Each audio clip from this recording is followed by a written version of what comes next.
Queridos, graça e paz. Vamos abrir nossas Bíblias na carta de Paulo aos Romanos, capítulo 1, verso de número 18. Romanos 1, 18. Nós lemos aqui na nossa liturgia até o versículo 15, e agora eu gostaria de ler com os irmãos o verso 18, que é o texto da nossa reflexão.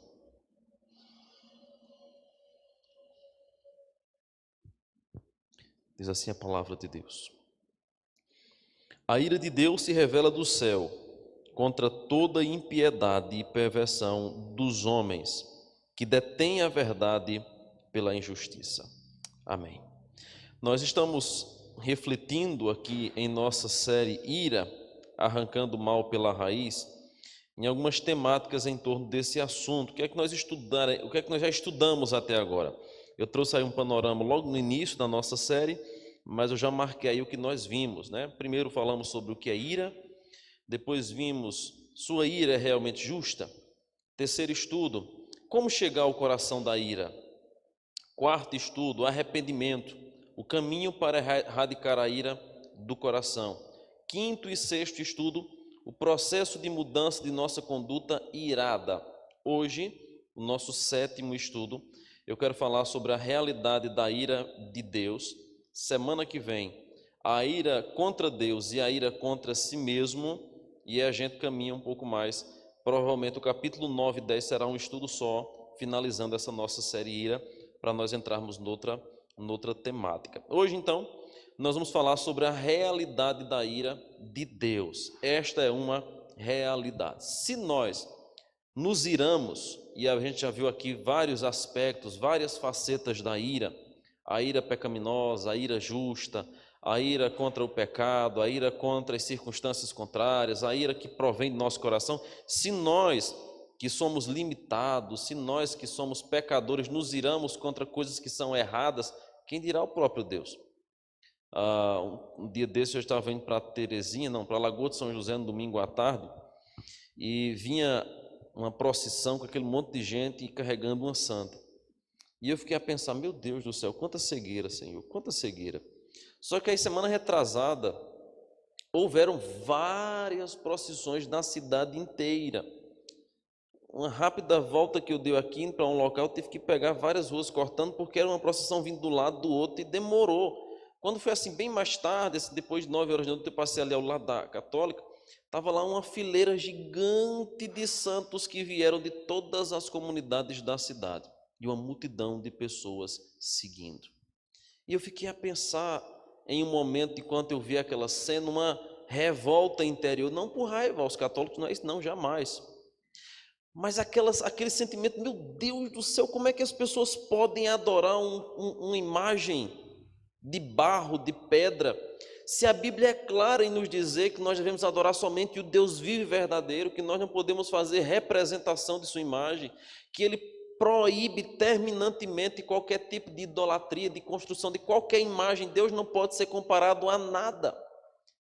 Nosso coração fica irado face à pecaminosidade da nossa sociedade. Quando a gente passa nas ruas e vê de repente uma imoralidade, a gente fica revoltado. Que absurdo.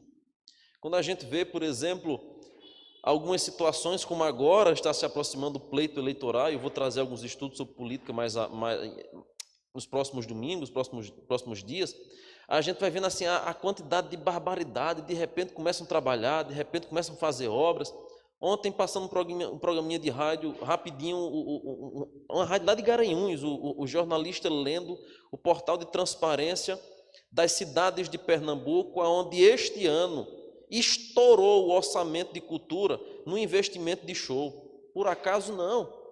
Tentar comprar as pessoas com shows de magnitude maior, grandes nomes. Só aqui em Bom Conselho, um cantor só vai levar 600 mil reais. Só um cantor, aqui em Bom Conselho, vai levar 600 mil reais que a prefeitura vai custear. Aí você vai no hospital, parece uma cena de terror, quando você entra depois dos portais, lá dentro, aquela situação. Um vaso sanitário não tem uma bacia para você sentar. Não tem medicação, não tem máquinas, não tem um suporte necessário. A gente olha para essas coisas, a gente fica revoltado.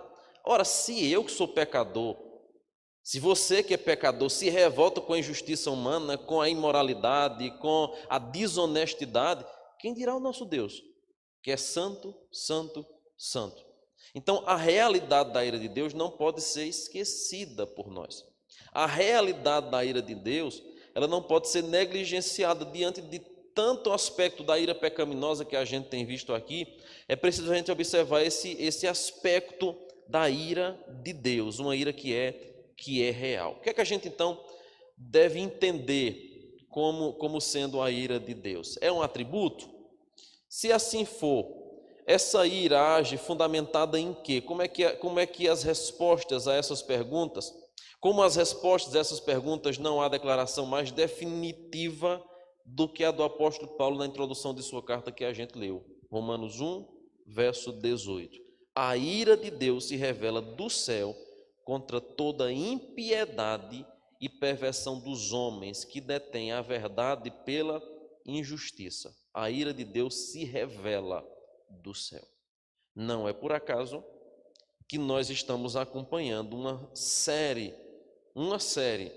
de terror que vem acontecendo em todo o mundo, com desastres climáticos, com crises humanitárias, com viroses, com pandemias, como a gente já vivenciou uma, e eu acho que nós vamos ainda passar por outra, porque cada dia que passa, o que a gente espera são coisas piores mesmo, que a Bíblia diz isso.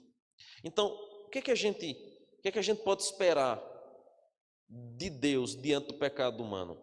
A Bíblia vai então dizer aí em Romanos que a ira de Deus se revela do céu contra toda impiedade. As Escrituras vão nos mostrar, queridos irmãos, claramente esse aspecto de Deus revelar a sua ira como sendo algo real. Ele não se envergonha de dar a conhecer a vingança e a cólera que lhe pertence. Veja só o desafio de Deus. Em Deuteronômio 32, verso 39 ao 41, diz assim: Vede agora que eu o sou, e mais nenhum Deus comigo. Eu mato e faço viver.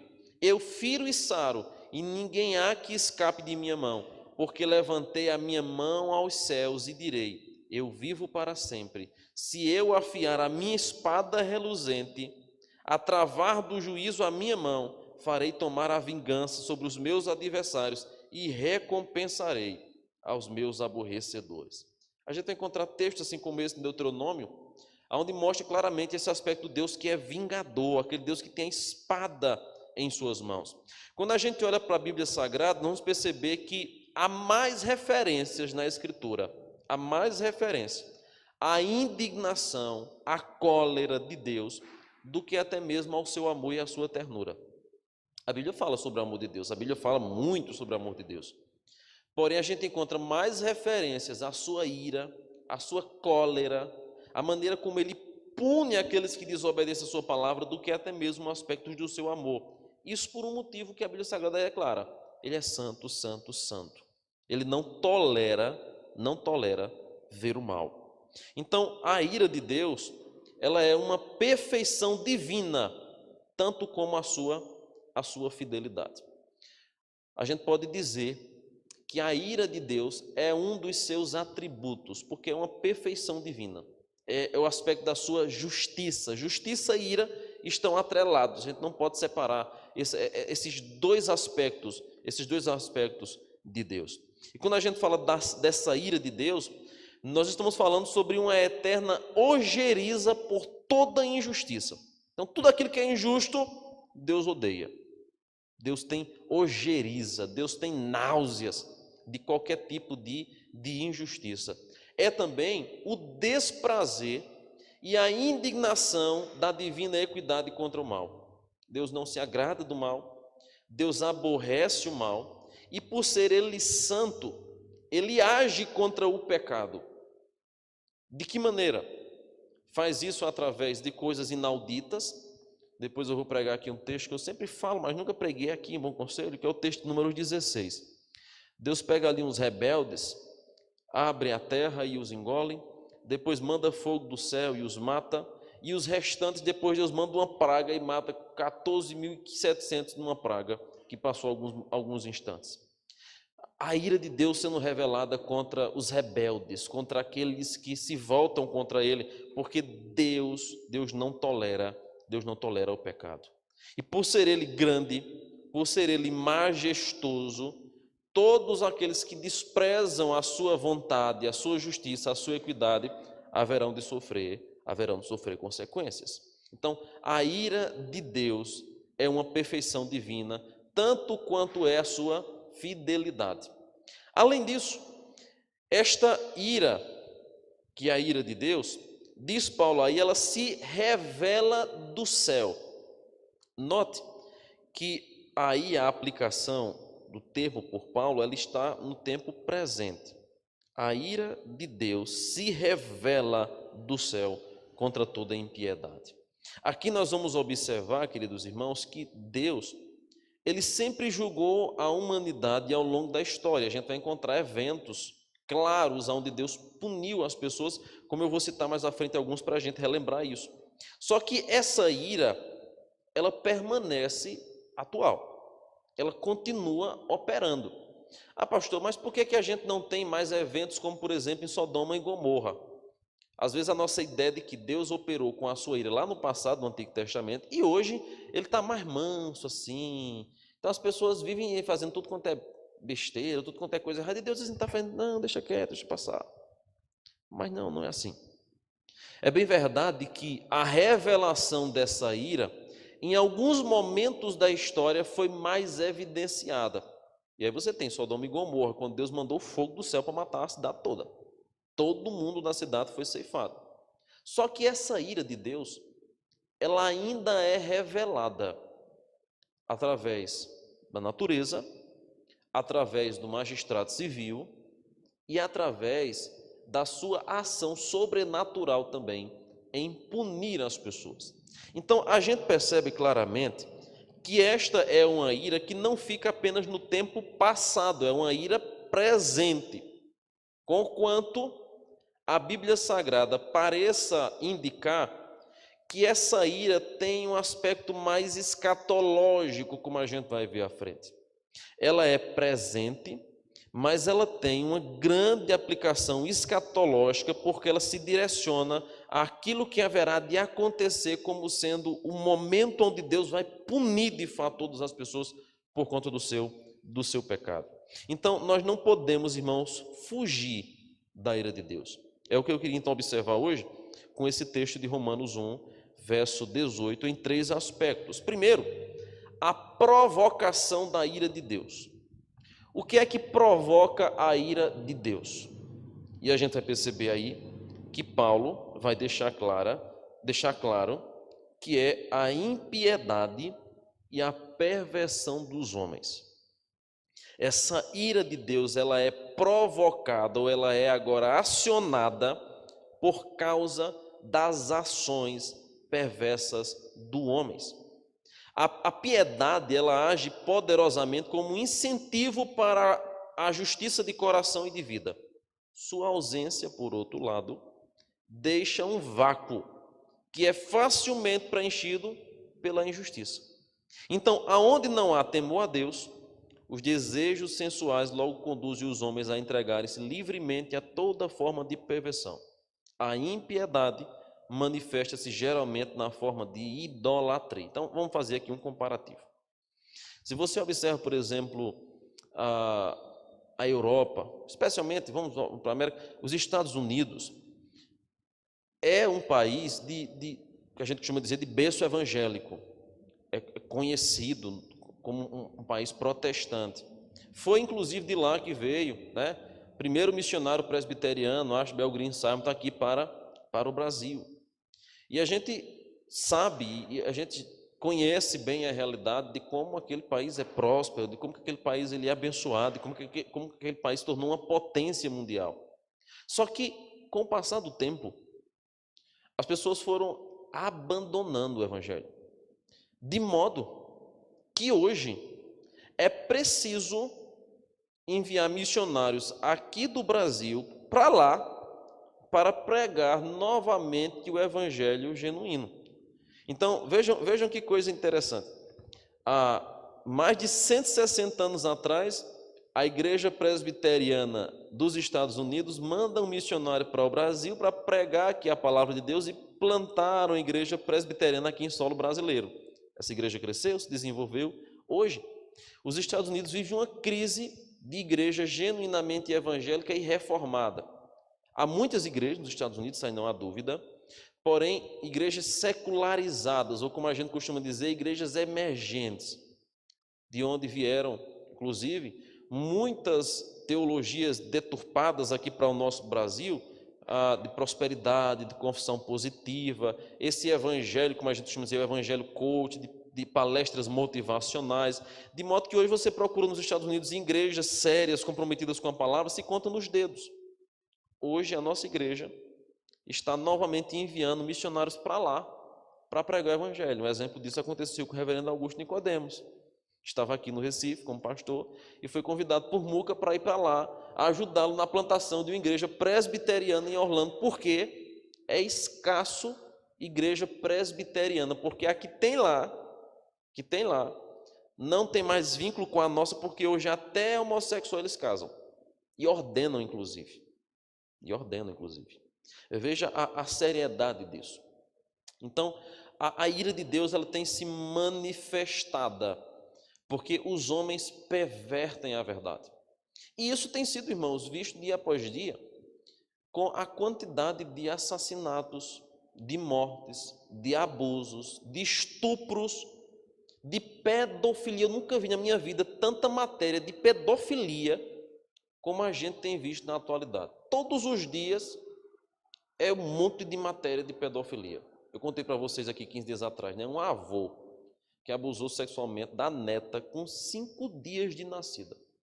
É uma coisa assim que você não consegue imaginar, de tão estarrecedor que é. Mas essa é a realidade de uma sociedade caída que anda distante de Deus. E a ira de Deus se revela. A ira de Deus ela é revelada contra toda impiedade. Eis a razão pela qual Paulo vai dizer também em Romanos que a natureza clama, a natureza geme, porque não suporta mais a situação que o nosso mundo vive. E a gente vê reflexos disso como? No clima. A gente vê reflexo disso como? Na quantidade de doenças, nas guerras. Veja, quem diria que nós estaríamos vivendo no ano 2023 para 2024 uma guerra naquela situação que a gente vivenciou? A gente está rodando a guerra, ainda está acontecendo. Ucrânia e Rússia, Israel, lá contra, esqueci o nome agora, faixa de Gaza, né? Aquela situação toda, os terroristas, e outras mais que estão aí na iminência de acontecer também. Outras mais que estão para acontecer. Então, é claro que a palavra de Deus tem se cumprido e essa provocação da ira de Deus, ela permanece. Além disso, nós vamos perceber também, queridos irmãos, que essa provocação da ira de Deus, ela ocorre por causa dos nossos atos pecaminosos. E aí eu chamo a sua atenção para um aspecto de que essa ira de Deus, ela tem uma aplicação para uma realidade escatológica, O que é que acontece aí? Hoje nós não temos os eventos que houveram em Sodoma e Gomorra. Bem verdade. A gente não está vendo fogo cair do céu e derrubar ou acabar com a cidade por completo. Por outro lado, nós devemos perceber na Bíblia Sagrada que esta ira de Deus, que é revelada, que é demonstrada, que é prometida pelo Senhor como uma punição para aqueles homens que não temem ao Senhor, ela será finalmente revelada de uma vez por todas quando Cristo voltar. Então, a gente deve observar esse aspecto dessa expressão da ira na história, mas em um aspecto escatológico, que é isso, com referência ao fim. Porque talvez algumas pessoas possam dizer assim, pastor, mas tem tanta gente que vive fazendo o que não presta, mas parece que é as piores pessoas que tem, e que são as que mais conseguem viver bem. Basta a gente olhar para a realidade de muitos políticos, não são todos, é claro, mas muitos políticos que, dia após dia, tiram onda de nossa cara e vivem bem. Pessoas que nós sabemos que foram corruptas, pessoas que nós sabemos que roubaram da merenda, que roubaram de hospitais, que roubaram de saúde pública, que roubaram de todas as áreas do mundo, e inclusive recentemente foram aí descondenadas. Muitos, muitos. Todos aqueles escândalos que a gente viu alguns anos atrás, aquela galera todinha de empreiteira, de deputado, de tudo quanto é categoria, até presidente, está tudo solto. Tudo solto. Você olha assim, mas como é que pode um negócio desse? Pessoas que algumas até confessaram o crime. Outras foram filmadas carregando dinheiro na cueca. Coisa das mais terríveis, uma roubalheira do tamanho do mundo. Aí, de repente, vai na justiça. Não, foi um equívoco de julgamento. Vamos liberar os bichinhos. Vamos deixar eles voltarem a presidir. Vamos deixar eles voltarem a governar. Vamos deixar eles voltar às empresas. Vamos contratar de novo as empresas que roubaram o país. Vamos deixar. E você percebe pessoas prosperando, pessoas continuando. Quantidade de pessoas que praticam maldade, criminosos que estão aí vivendo na luxúria. Mas, meu Deus do céu, enquanto tem tanto pobrezinho se matando de trabalhar e passando dificuldade, às vezes morre até cedo, coitado. Está lá o criminoso, montado na grama do tráfico de drogas, matando gente e vivendo na luxúria. É nesse aspecto, então, que a Bíblia Sagrada vai nos alertar para a ira de Deus que haverá de ser revelada finalmente. Por isso que você vai encontrar no livro de Apocalipse inúmeras menções ao aspecto da punição de Deus que virá sobre a terra. Então, essa ira de Deus, ela é presente, mas, sobretudo, ela tem um aspecto escatológico. Não haverá ninguém que fique impune dessa ira de Deus. Segundo, além da provocação da ira de Deus, nós temos também a natureza da ira de Deus. Quando Paulo vai dizer que a ira de Deus se revela do céu. O castigo humano, ele difere do castigo divino por sua natureza variável e inexata. O que é que acontece? O nosso castigo, além de ser, por vezes, injusto, é inexato. A justiça, ela por vezes condena quem não tem culpa e descondena os culpados. Eu tenho uma prova clara disso. Um irmão que eu evangelizei ao longo de 2 anos e meio, mais ou menos, enquanto ele estava na prisão, acusado de um crime que ele morria dizendo que não fez. E a mãe dele me procurou, nessa época eu era missionário em uma determinada igreja lá no sertão, e disse, olha, meu filho não fez isso. Só que toda história tem seus dois lados. Eu, ao mesmo tempo que acreditei nas palavras da irmã pela sua sinceridade e pela sua idoneidade, que todo mundo dizia ela ter, eu era recém-chegado na cidade, mas ao mesmo tempo fiquei pensando, será que não fez? Será que não fez mesmo? Para estar preso? Será que não fez nada mesmo? Vou fazer minha parte. Então nós começamos a orar por ele, toda semana enviava material evangelístico, Bíblia, livro, carta de evangelização. Aí um dia ela chegou e disse assim, meu filho se converteu. Eu fiquei alegre e ao mesmo tempo fiquei. Será que se converteu mesmo? Será que de fato essa conversão é genuína? Afinal de contas, no presídio o que mais tem é crente. Eu tenho um colega que é carcereiro, um colega pastor que é carcereiro, ele estudou comigo e ele dizia assim, pastor, lá no presídio, é no presídio, segurança máxima eu trabalho. No presídio lá, rapaz, basta tu ver a quantidade de crente. Eu faço toda semana com eles lá, é um monte de crente. Agora ninguém sabe se vão permanecer crente quando saírem dali, mas crente tem. Rocha está aí de prova, eu não sei como é a situação daqui, Rocha. Mas lá ele falava a quantidade de crente que tinha. Aí meu filho se converteu. Eu disse, bom, Deus ajude que de fato seja sincera essa conversão dele, não seja só enquanto está naquela aflição ali dentro, preso. Passou um tempo, e ele começou a dar provas de que de fato ele tinha se convertido. Então ele ficava mandava conversa para mim, eu mandava conversa para ele também. Deus abençoe que de fato tenha se convertido. Quando foi um dia conseguiram marcar um julgamento lá em segunda instância, ele foi inocentado. Passou 2 anos, quase 3 anos preso injustamente. Não foi ele que matou a pessoa. Uma outra pessoa num carro igual ao dele, foi que efetuou aquele crime. E, infelizmente, ele acabou passando na mesma estrada naquele mesmo horário, com um carro semelhante. E por ser numa zona rural, não tinha câmera, as pessoas disseram, foi uma Hilux preta. Pronto.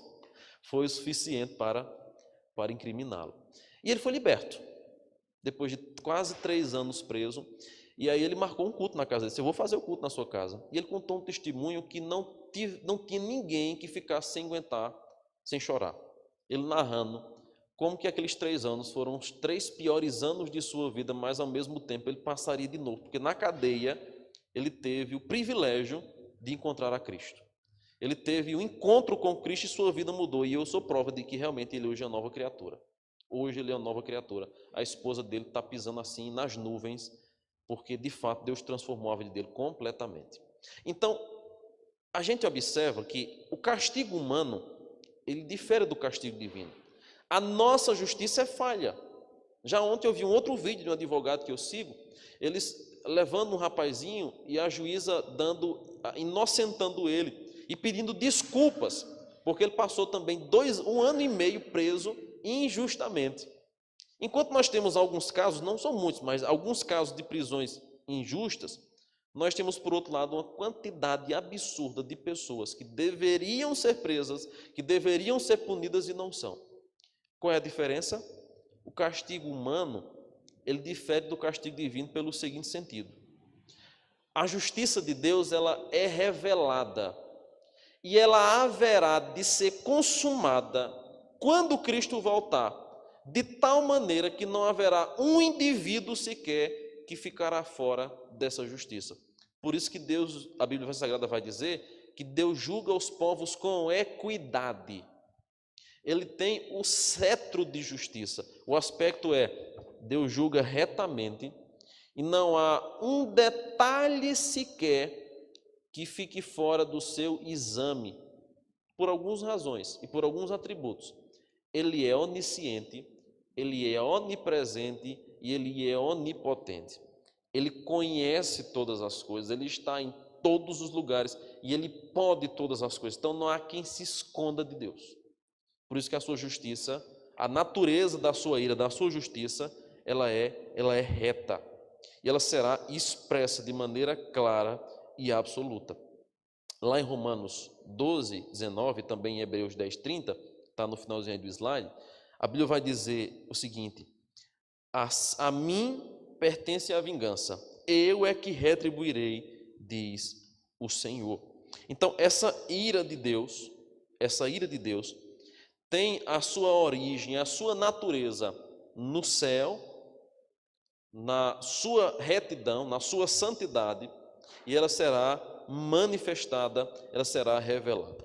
Lá em Apocalipse capítulo 16, nós vamos encontrar agora um outro aspecto dessa ira de Deus, como sendo um papel importante aí da consciência.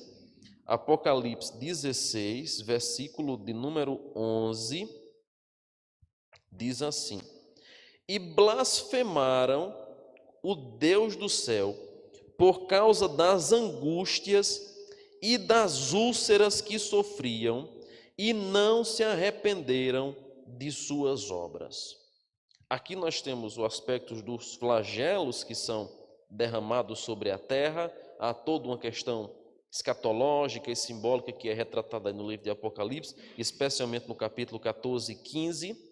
Só que aqui nós temos um aspecto muito claro sobre aqueles que começaram a sofrer as penalidades da ira de Deus, mas que ainda assim,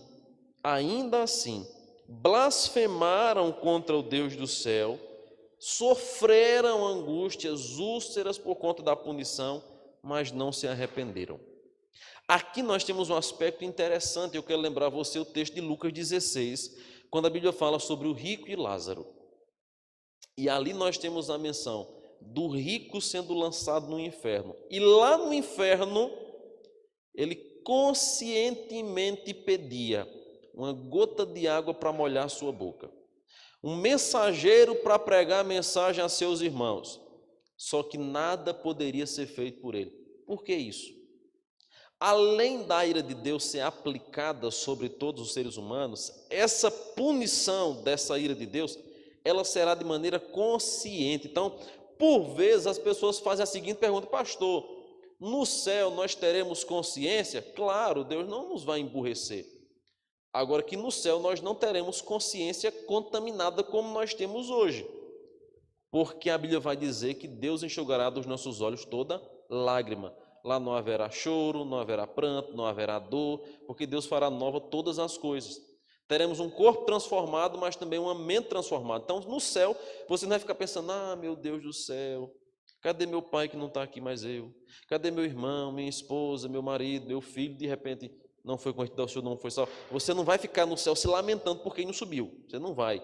A sua mentalidade será transformada, você não sofrerá. Se não haverá lágrima, não haverá dor, não haverá consciência para aquilo que é ruim.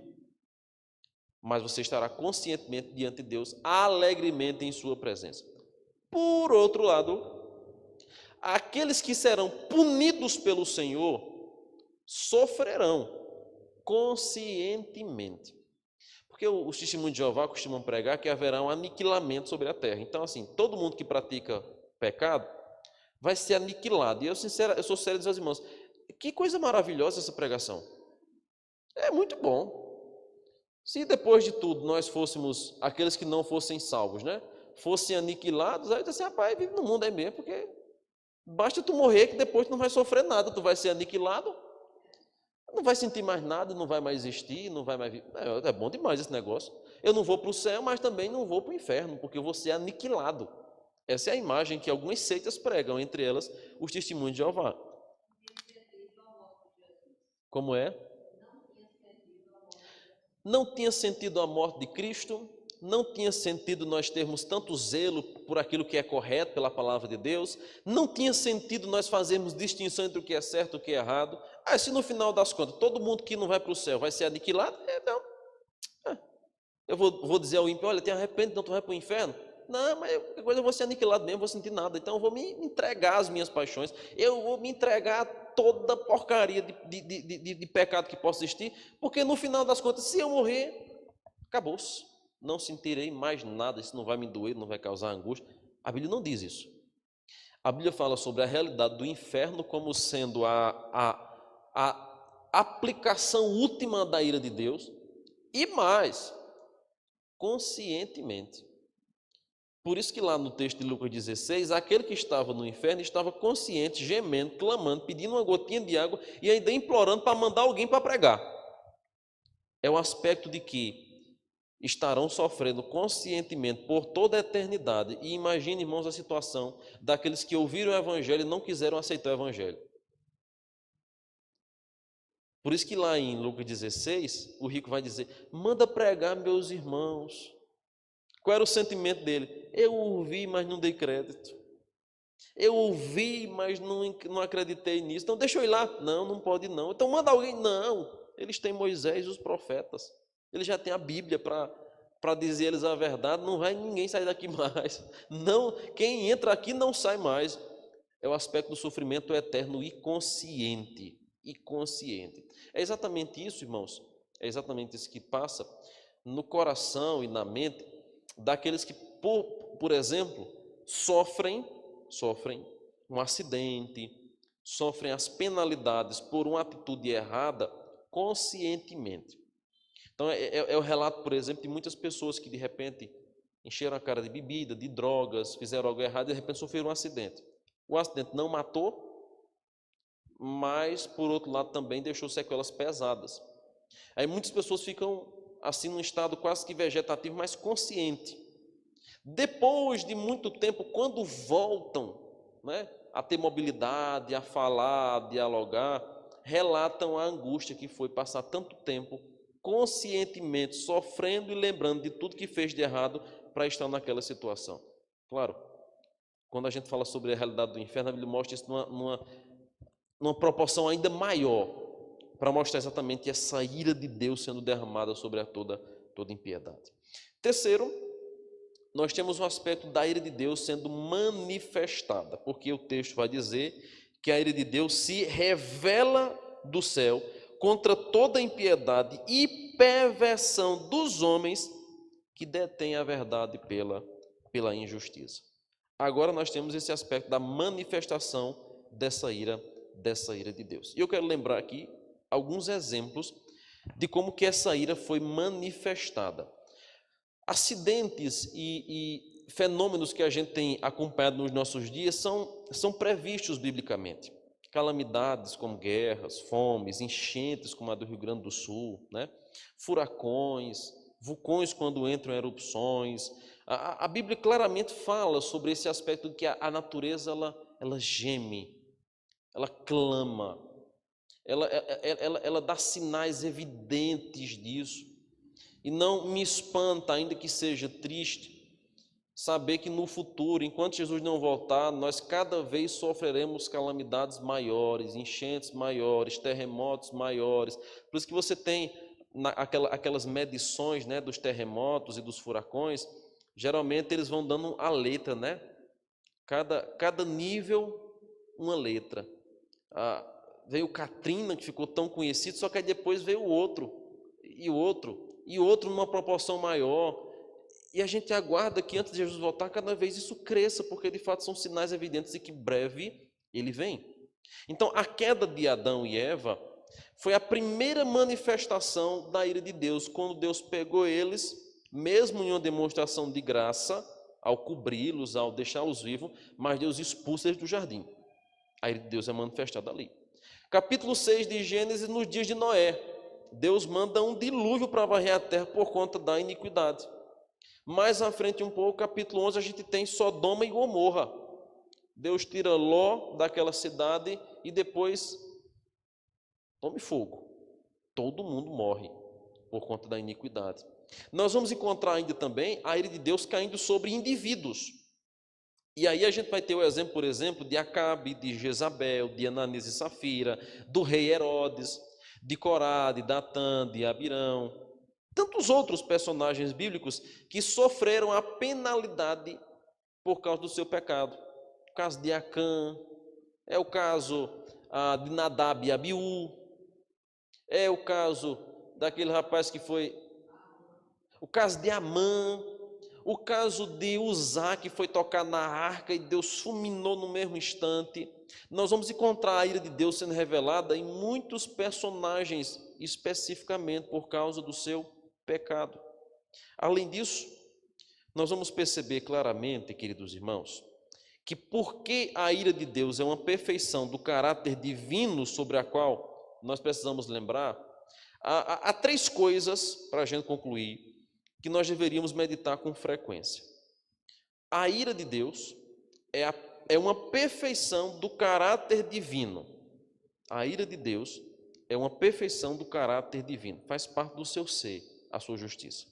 E porque Deus se ira e porque Deus é justo, a gente precisa meditar com frequência algumas coisas. Primeiro, para que nossos corações fiquem devidamente impressionados com a ojeriza de Deus pelo pecado. Ora, Deus odeia o pecado. E eu devo lembrar desse caráter divino e santo dele, para que eu também odeie o pecado. Eu não posso me alegrar com o pecado. Eu não posso me contentar com a presença do pecado.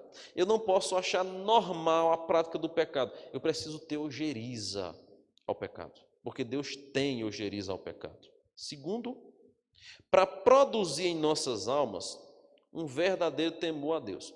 Quando a gente olha para passagens bíblicas onde claramente é dito que Deus é o Deus que se ira, que não tolera o pecado, que não tolera a impiedade, a injustiça, a gente deve lembrar isso, que nós precisamos produzir em nosso coração, em nossa vida, um verdadeiro temor a Deus, temer o seu nome, temer a sua justiça, temer a sua retidão, temer o seu poder. Terceiro, para introduzir nossas almas a fervoroso louvor a Deus, por ter nos livrado da ira vindoura. E aqui esse terceiro e último aspecto é um benefício daqueles que temem ao Senhor. Porque o único paraíso que o ímpio vai viver é este mundo. E o único inferno que o crente haverá de sofrer é este mundo. Para o ímpio, o mundo é um paraíso. Então, tudo que tem de bom Para ele que não tem esperança nem expectativa de vida eterna, só está no mundo, porque depois daqui, diz a Bíblia, segue-se o juízo. E qual será o destino daqueles que não temem a Deus? Sofrimento, tormento, punição eterna. Por outro lado, nós que tememos ao Senhor, que cremos em Cristo como nosso Senhor e Salvador, que nos salvou mediante a graça, nós sofremos aqui nesse mundo privações, lutas, sabores, decepções, angústias, por causa do Evangelho, por causa da nossa fé, por causa da nossa crença.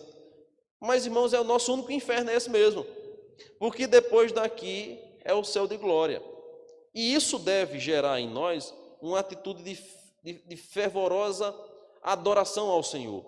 Porque este Deus, que é um Deus que se ira contra o pecado, é também um Deus de misericórdia que nos livra da ira vindoura, conforme vai dizer Paulo em 1 Tessalonicenses 1, versículo 10.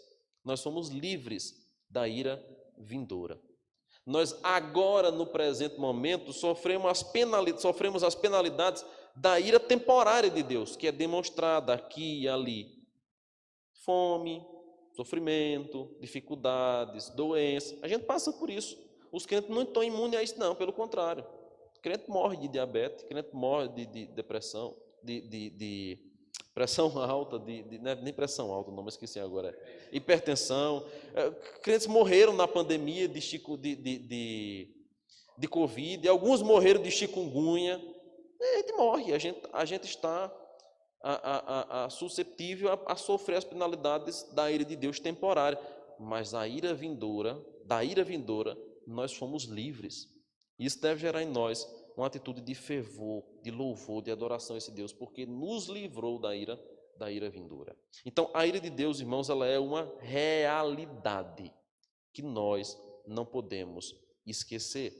E esta realidade, que é também como um atributo, uma parte essencial, intrínseca do seu ser, deve gerar em nós esse sentimento de ojeriza ao pecado, mas ao mesmo tempo um sentimento de proclamação do Evangelho. Eu sei que meu Deus é um Deus justo, que se ira contra o pecado.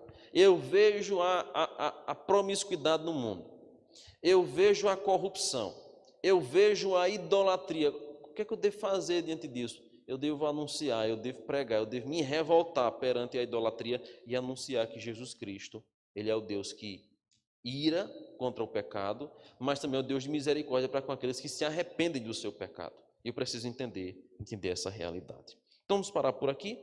Semana que vem, então, a gente fala de maneira mais prática esses dois aspectos da ira, a ira contra Deus e a ira contra si mesmo. E aí a gente vai passar à conclusão de como ajudar as pessoas a lidar com a sua ira. É um aspecto mais emocional, pessoal, de como que a gente lida com a nossa ira, que por vezes é pecaminosa. Conforme eu disse no estudo, o aspecto de nossa ira, de nossa justiça, ela é variavelmente diferente da de Deus, porque nem sempre nós julgamos e nos iramos retamente. Então vamos ficar em pé, vamos orar para encerrar esse momento. Pai amado, muito obrigado pela Tua palavra, pela Tua instrução. Abençoa, Senhor, poderosamente a cada um dos irmãos que estão aqui. Aplica a Tua palavra, que dia após dia nós possamos, ó Deus, estar inteirados, conscientemente, da Tua ira, da Tua justiça, da Tua santidade. E que isso nos leve a vivermos uma vida que agrade ao Senhor, que aborreça o pecado, que fuja do pecado, para que possamos andar cada dia mais fazendo aquilo que te agrada, aquilo que te glorifica, aquilo que é reto. Abençoa, meu Pai, cada um dos nossos irmãos, aqueles que estão em casa nos acompanhando, que não puderam vir por algum motivo ou por outro, aqueles, ó Deus, que estão hoje de viagem, aqueles que estão enfermos, que o Senhor os abençoe e os restaure. Abençoa a tua igreja, abençoa o teu povo. Em nome de Cristo nós oramos. Amém e amém.